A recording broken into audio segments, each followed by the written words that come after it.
Sa Japan, sa paanan ng Mount Fuji, isang dagat ng mga puno ang matatagpuan. Payapa at tahimik. Napakatahimik. Maraming bumibisita rito taon-taon.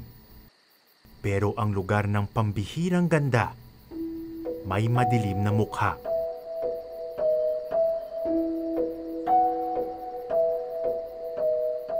Dito na itatala ang pinakamaraming insidente ng suicide sa buong Japan.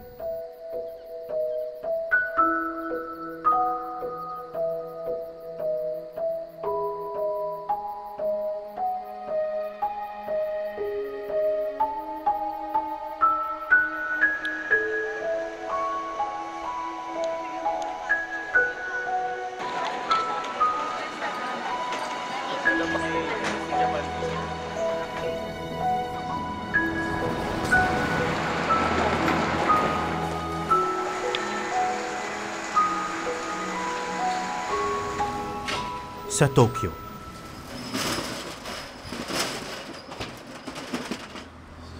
bukas na ang cafe ni Yoshida Hidefumi.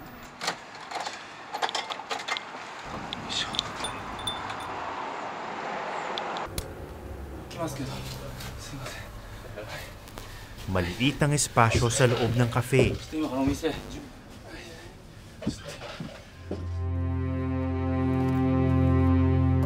Kulob at medyo makalat. Pero hindi bale, hindi pangkaraniwan ang cafe na ito. At hindi rin pangkaraniwang tao si Ginoong Yoshida.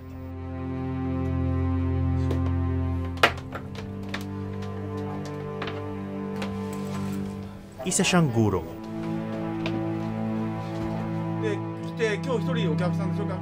At tinuturuan niyang umiyak ang Japan. 私は人々を泣かせてストレスを減らす仕事をしています。This is only tears shop, maybe. そうです。だからこのカフェを作りました。どうぞどうぞ。お待ちしました。じゃあどうぞお入りください。 Dumating na ang nag-iisang kliyente ni Yoshida sa araw na ito. Si Masayo Katori, isang nurse.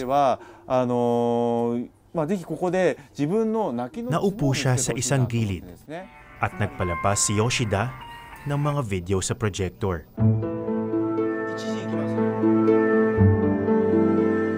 Nagsimula na ang therapy session.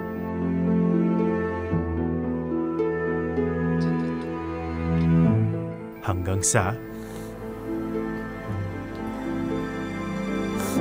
tears therapy o rikatsu ang tawag dito.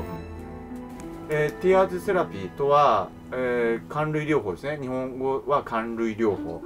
Tears therapy とは人を泣かせてストレスを減らす方法です。I encourage people to cry and I teach the effectiveness of cry, tears. Mabigat sa damdamin ang pag-iyak, pero may ginhawang nararamdaman pagkatapos pumatak ng mga luha. May siyentipikong paliwanag sa likod nito. そのコルチゾールというストレスホルモン物質が涙を流すと外に出るからストレスが減ります。 At gaano naman kadalas dapat umiyak? Isang beses isang taon? Kada buwan? Ang rekomendasyon ni Yoshida, subukang lumuha ng isang beses kada linggo. 人間の自律神経が 緊張や興奮を促す交感神経から Isang professional si Yoshida. Nagtapos siya ng psychology sa isang prestiyosong universidad at naging counselor sa isang high school bago naging lisensyadong tears therapist. Ngayon, siya na ang nagtuturo at nagbibigay ng lisensya sa iba.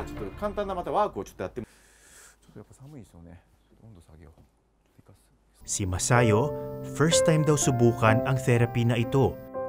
仕事に関することとかやっぱりミスが許されないような、私医療機関に勤めてるので、やっぱり私のミスがやっぱり医療事故につながったりとかすることも多いので、そういう意味では、プレッシャーみたいなものは大きいです。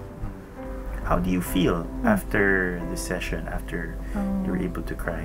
やっぱり自分が今、なんだろう、もやもやしているようなところがあったんですけど、今少し泣いたところで気持ちが少し落ち着いたし、リラックスしているような今状態だと思います。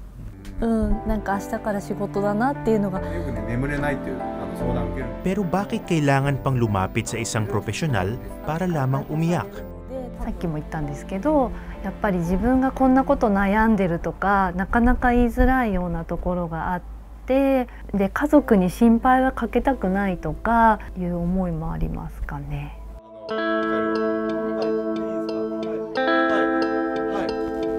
Ang mga kliyente ni Yoshida, hindi lamang problemadong mga individual na nagpupunta sa kanyang cafe. In demand ang kanyang tears therapy sa mga kumpanya at organisasyon. At itinuturo din sa mga eskwelahan. Para sa mga tagalabas, kakaiba sigurong masaksihan ang mga eksenang ganito. Pero kailangan ito ng Japan.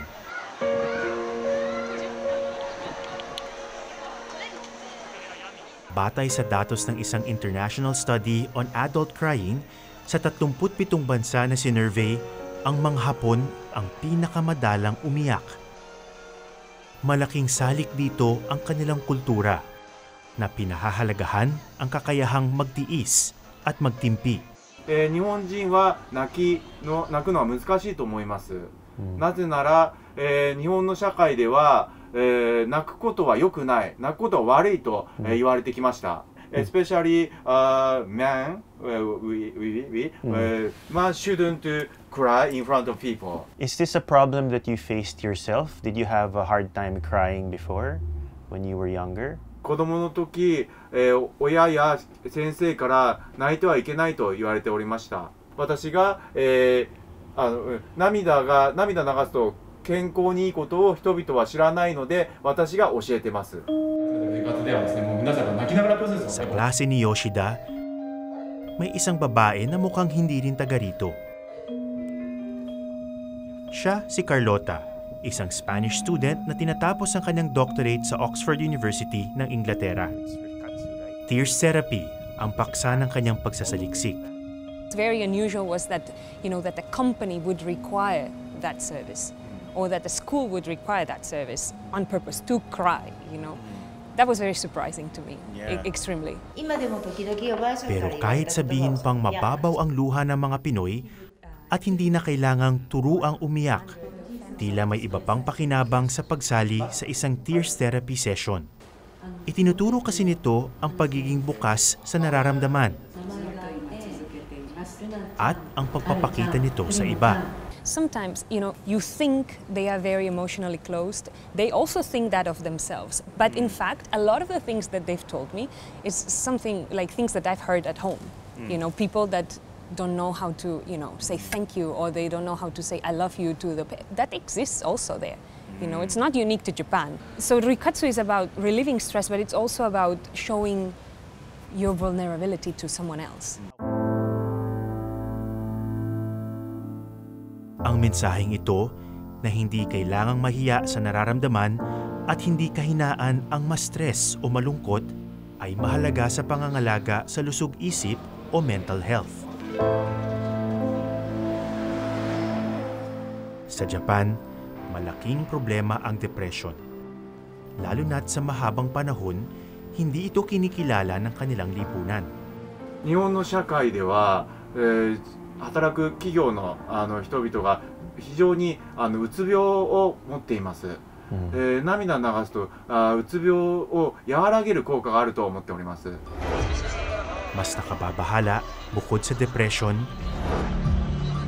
mataas din ang rate ng suicide sa Japan. Noong 2014, tinatayang nasa 70 ang namamatay araw-araw dahil dito. At batay sa isang pag-aaral, isa sa bawat 4 na mamamayang Hapones ang naisip ng kunin ang sarili nilang buhay. Alam ni Yoshida kung gaano kalaki ang problema. My colleague overworked. He commit suicide for overwork. He said to me, I'm exhausted. Masalimuot ang mga dahilan na maaring magtulak sa isang taong magpakamatay. Depression, problema sa pera, pag-ibig o pamilya, sobra-sobrang stress sa trabaho. Sa Tokyo, ginagawa ni Yoshida ang kanyang makakaya gamit ang kapangyarihan ng luha.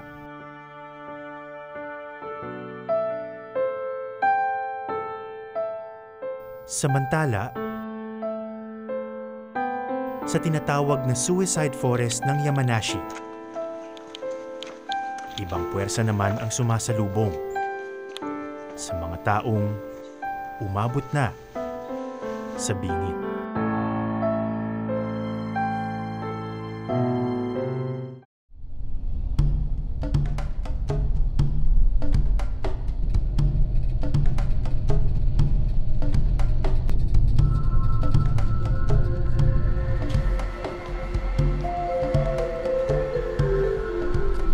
Mahigit 2 oras mula sa Tokyo ang bayan ng Yamanashi na nasa paanan ng Mount Fuji. Dito matatagpuan ang gubat ng Aokigahara, na kilala rin sa bansag na Jukai o Sea of Trees. Pero sa nakaraang mga dekada, nakilala ito sa mas nakababahalang pangalan, Suicide Forest, dahil sa dami ng mga nagpupunta rito para magpakamatay. Sa gubat na ito ipinanganak at lumaki si Watanabe Kyochi. Have you done this many times before? Bringing people to... Sinamahan niya akong maglibot sa Jukai kasama ng kaibigan niyang si Katsuhiro Kato. Sa bungad pa lang, isang apela na ang sumalubong sa amin. 命は親からいただいた大切なもの、もう一度静かに両親や兄弟、子供のことを考えてみましょう。一人で悩まずまず相談してください、っていうことですね、だってこれはポリステレフォンナンバー。 So ito ay isang patunay lamang na ganun ka seryoso yung problema na kailangan pa magtayo ng ganitong klaseng paalala para yung mga medyo nalulungkot at depressed ay baka may pagkakataon pong magbago yung kanilang isip. Nakakapangilabot lang na napakarami ng dumaan dito sa path na ito, dito sa trail na ito at hindi na lumabas dahil hindi na sila nakakakuha ng tulong.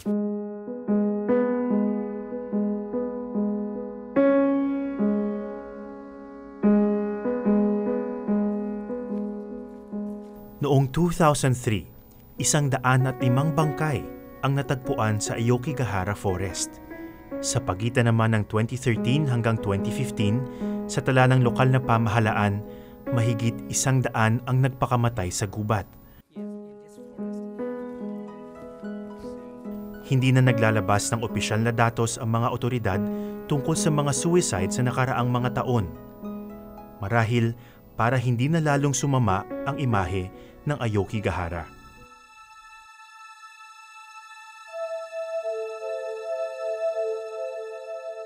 Maraming pananaw kung bakit dito pinipiling mag-suicide ng mga may pinagdadaanan. May nagsasabing dahil ito sa isang nobelang naging popular sa Japan noong 1960s, kung saan nagpakamatay sa gubat ang bida. Ayon naman sa ilang suicide survivors, pinili nila ang lugar dahil masukal ito at madaling maikukubli ang sarili. Pero sa huli, ang reputasyon ng Jukai bilang suicide forest ang pinakamabigat na dahilan kung bakit sila patuloy na nagpupunta rito. Why do people come to this forest in particular, the people who are troubled? 中学3年生の時にこの森で見つかった、それが第1号。それを見た、テレビ局メディアがこぞって放送して、でちょっと有名になったんでドラマの中で殺人現場で使ったりとか、こうメイクストーリーですよね。そんなので有名になって、だんだんそれを見た悩んでる人たちが来るようになる。Sa dami ng mga puno na pare-pareho ang itsura saan man ibaling ang paningin, madaling maligaw sa lugar na ito. あれ、YouTuber とか、樹海の中に入ってなんかこう探し回る人たちがああやって紐をロープを張って、で自分の居場所を確保する。で片付けないで帰っていく。Sino mang bibisita sa Jukai, isang bagay rin ang mapapansin. Sobrang tahimik sa gubat na ito kung hindi nga ako magsasalita. Maririnig niyo pa yung bawat patak ng tubig sa mga dahon ng mga puno. Kung nasa tama kang disposisyon, ma-enjoy mo lang yung forest, yung outdoors, makakahanap ka ng peace and serenity. Pero kung pupunta ka dito tapos meron kang dinadalang mabigat na problema, baka lalo pang ma-enhance yung feelings mo of loneliness, of sadness. Kaya doon pumapasok yung kahalagahan ng labanan ng mga idea na yung mga nagpupunta dito dapat magbago yung kanilang isip para hindi sila lalong malugmok sa kanilang mga negative thoughts kapag nandito sila sa loob ng forest.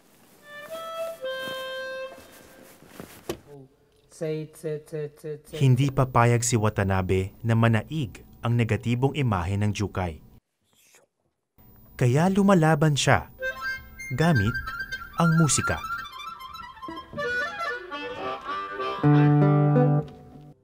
Tuwing gabi, kumakanta ang 61 anyos na musikero sa labas lamang ng gubat.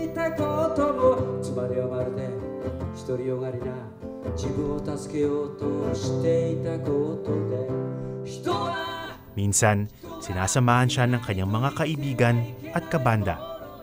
Isang libreng concert para sa mga tagapakinig na wala rito sa kanilang harapan.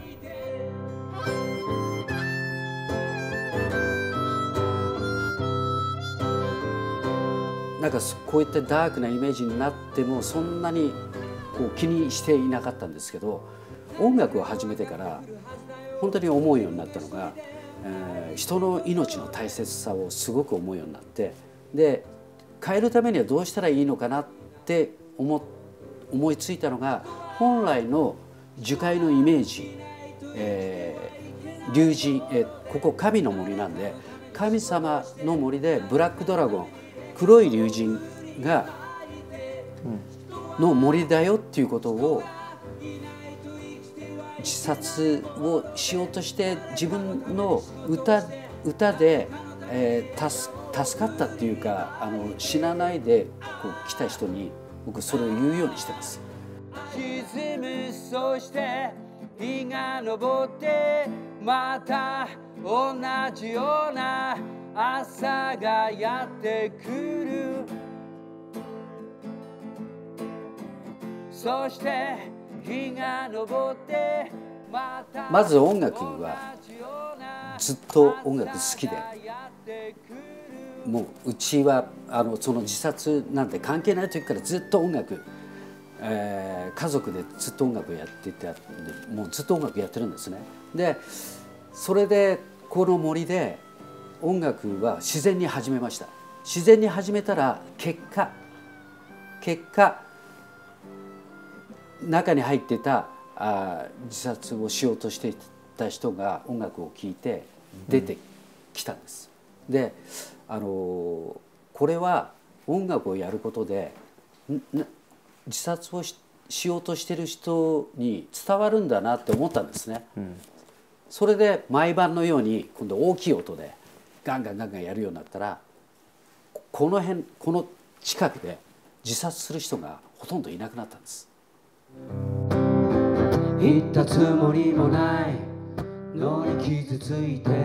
Umaasa si Watanabe na kapag narinig ang kanilang musika sa loob ng gubat, magbabago ang isip ng sinumang nag-iisip magpakamatay.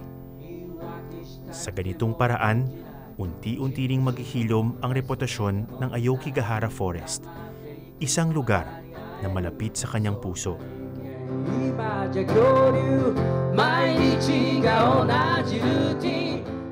De 4代目になるんですね。だからずっとここに住んでいるんで、もう生まれてるんです、ここで。だから家なんです。なぜここに住んでるかというと、ここで生まれたからです。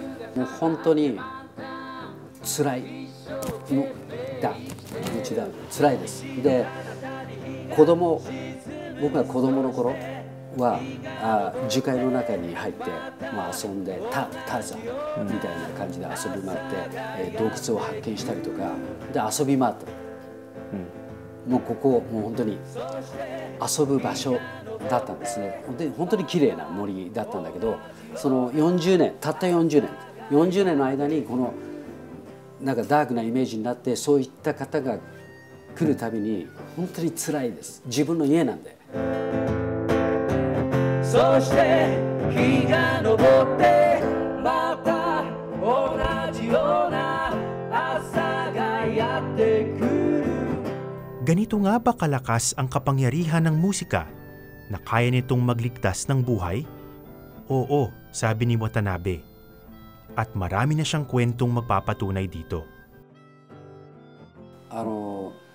自分がここで音楽をやって、でたまたま森の中に入っていて、その人は死のうと思って入ったんだけど、音楽を聴いてふらふら出てきて、夜ですね、出てきて、自分がブラックドラゴンのことをねお話ししたんですよ、その人に。黒い竜神は、黒い竜神の森なんで、死なないでよかったね、もし死んじゃったらもっと辛い思いをしなきゃいけなかったんだよっていう話をしたら、もう本当に命の恩人ですっていうことで、その後ずっとフェイスブックでつながったりとかして仲良く、いまだに仲良くなってる人がいます。It's kind of surreal to see Watanabe-san playing to an empty parking lot. I mean, they're very good actually. Kahit hindi ko naintindihan yung lyrics, ang ganda ng melody, maganda yung harmony. Pero ginagawa niya ito gabi-gabi dahil umaasa siya na kung meron mang nasa loob ng forest at may matinding pinagdadaanan, pag narinig itong musikang ito, baka makumbinsi pa sila na mahalaga ang buhay at maganda itong mundong ito. And that's why they keep on playing. ありがとうございます。樹海から音楽発信聞こえてますか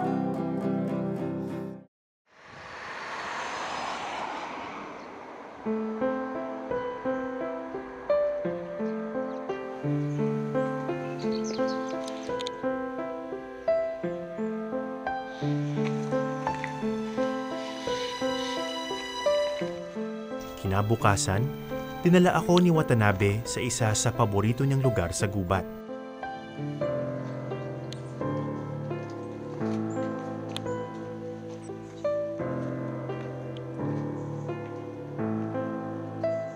So, Watanabe-san, what is this place? 竜宮洞窟といって、青木原樹海の神様、瀬の海神社という神社なんですね。で、豊玉姫、海の神様を祀っているところがここです。Is this one of your favorite spots in the forest? いや、すごく有名っていうか、日本人にはほとんど知られていないです。なので知られていないところを広めたい、みんなに知ってもらいたいんですね。青木原樹海がダークなイメージになっているのを、これでこうみんなに日本人にも知ってもらうことで、樹海が本当は、神社神聖な森なんだよっていうことが分かってもらえると思ってます。Panata ni Watanabe na maibalik ang dating istorya ng gubat na ito. Isang sagradong lugar na hindi dapat katakutan kundi dapat mahalin at bigyan ng respeto. Do you think that if people knew about how holy this place is, it would also help them change their mind about going here to perform suicide? 自分が音楽、ミュージックを自分ができることは歌を歌ってで人々に伝えていくということで、あとはここの樹海に訪れる自分が会った人にしか伝えることができないんですけど、なんだろうな、コツコツと、一人でも2人でも3人でも少なくても伝えていくっていうことしかできないですね。あとはもう音楽で伝えていくっていう、こんな感じかな。Ngunit isang kwento lamang ang Suicide Forest ng Japan. Paano naman ang mga konkretong gubat kung saan umiikot ang buhay ng marami? Lalong mahalaga dito ang pangangalaga sa ating lusog-isip at ang pananatili ng magandang ugnayan sa mga nakakasalamuhan natin araw-araw. Minsan kasi, hindi madaling makita kung sino ang nangangailangan.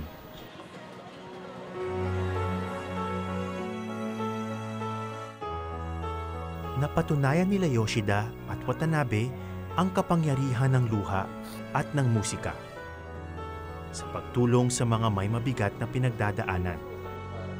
Pero ang totoo, hindi lamang ito ang kanilang handog, kundi ang kalinga.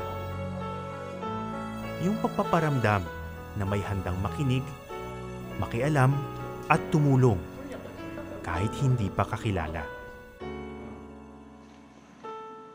Magandang gabi. Ako si Atom Araulio at ito ang Eyewitness.